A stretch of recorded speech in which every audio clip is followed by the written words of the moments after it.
नमस्कार दोस्तों, आप सभी का स्वागत है स्टूडेंट हेल्प में। दोस्तों, डिक्टेशन की गति रहेगी 80 शब्द प्रति मिनट और 90 शब्द प्रति मिनट। शुरुआत में जो 80 शब्द प्रति मिनट रहेगी वो रहेगी दैनिक जागरण से, और 90 शब्द प्रति मिनट डिक्टेशन रहेगी वो रहेगी राजस्थान पत्रिका से। तो दोस्तों, आपको डेली 4 न्यूज़पेपर की डिक्टेशन मिल रही है। फिर भी अगर आप निरंतर अभ्यास नहीं करते हो तो वो मिस्टेक आपकी है। तो आप निरंतर अभ्यास करते रहें। अगर आपकी गति कम है तो आप 80 और 90 WPM वाली डिक्टेशन लीजिए। अगर आपकी गति अच्छी है तो आप 100 WPM की जनसत्ता और दैनिक जागरण की डिक्टेशन लीजिए।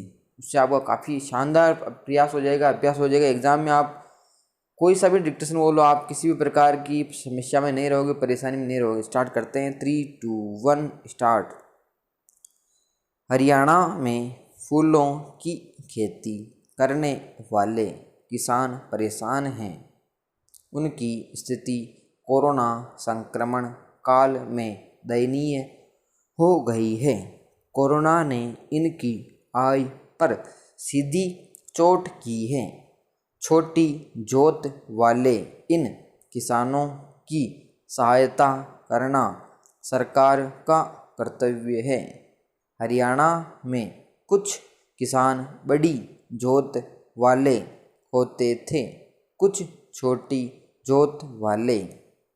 बड़ी जोत वाले गेहूँ धान उपजाते, भूमि अधिक थी, उनका काम चल जाता था।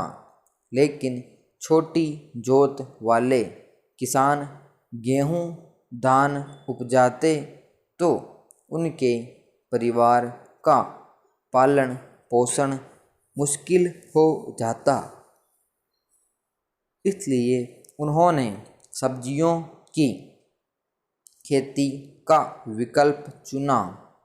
इधर 2-3 दशक से फूलों की मांग बढ़ी तो उन्होंने फूलों की खेती शुरू कर दी।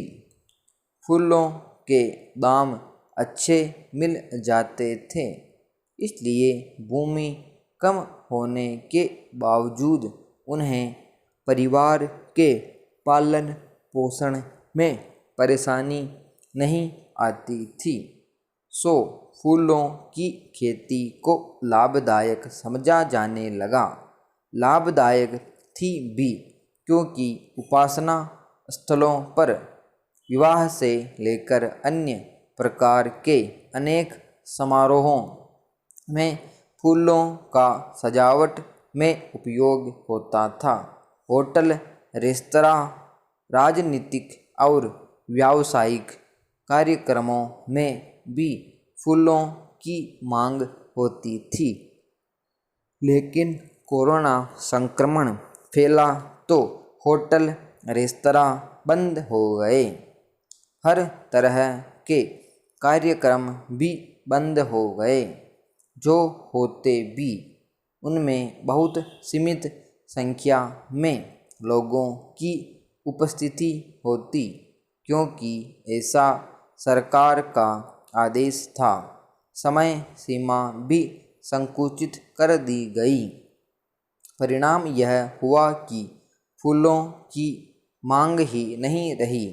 इससे फूलों की खेती करने वाले किसानों पर दुखों का पहाड़ टूट पड़ा। फूल खेतों में ही सूख गए, तोड़कर भी क्या करते।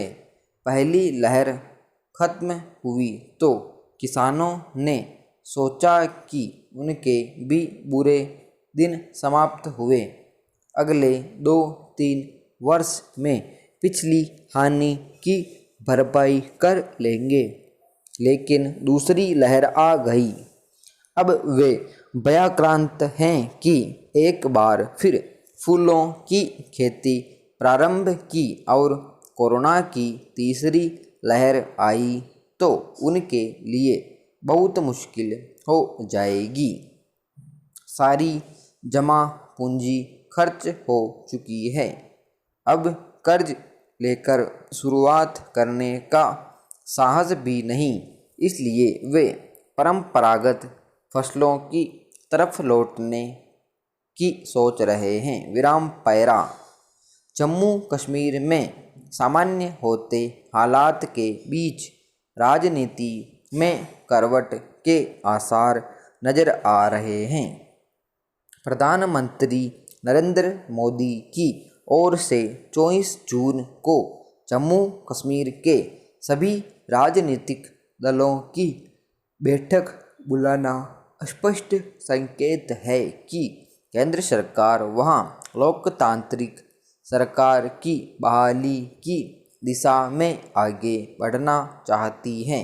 राज्य के विशेष दर्जे को निरस्त करने के बाद इस तरह की यह पहली बड़ी बैठक होगी। देश के साथ साथ अंतर्राष्ट्रीय बिरादरी की नज़रें भी इस बैठक पर होंगी। करीब 2 साल पहले अनुच्छेद 370 हटाने के बाद जम्मू कश्मीर को लेकर तरह तरह की भ्रांतियां और धारणाएं थी। इनमें से ज़्यादातर निर्मूल साबित हुई। इन 2 वर्षों में न तो जम्मू कश्मीर में कोई बड़ी उथल पुथल हुई, न अंतर्राष्ट्रीय मंचों पर कश्मीर बड़ा मुद्दा बन सका। पाकिस्तान ने एड़ी चोटी का जोर जरूर लगाया, पर उसका राग सुनने में किसी ने दिलचस्पी नहीं दिखाई। विराम पैरा। जम्मू कश्मीर पर मोदी सरकार की ताज़ा पहल को लेकर पाकिस्तान फिर तिलमिला रहा है। उसके विदेश मंत्रालय के बयान से यह तिलमिलाहट साफ झलकती है। इसमें कहा गया है, कश्मीर में भारत फिर एक तरफा कदम उठा सकता है।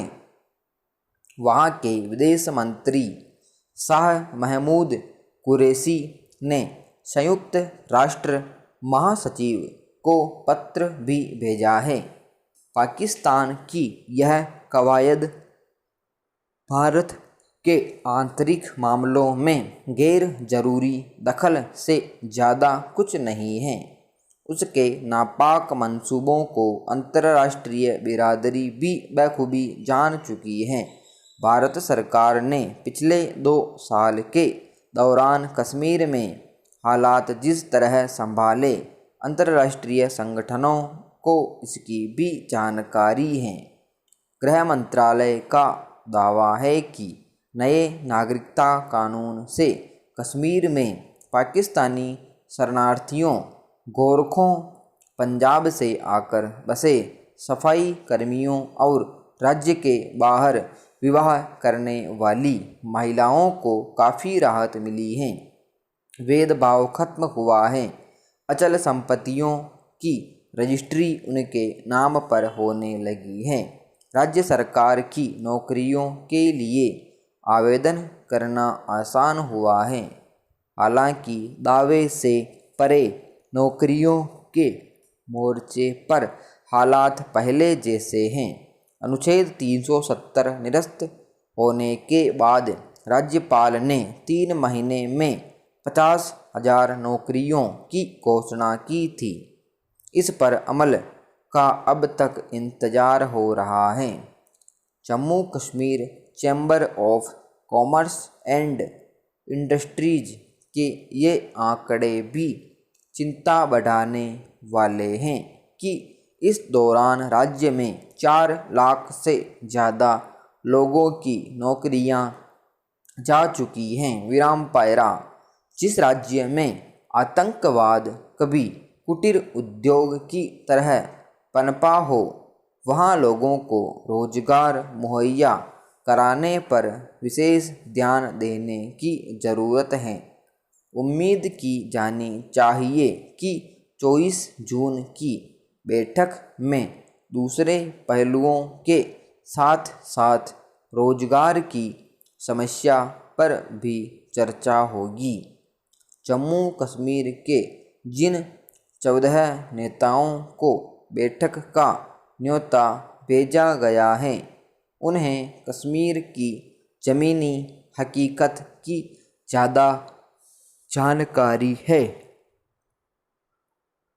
संकीर्ण राजनीति से ऊपर उठकर वे कश्मीर में सामान्य जनजीवन और लोकतांत्रिक प्रक्रिया की बहाली के विकल्प सुझाकर राज्य में नई सुबह का सूत्रपात कर सकते हैं।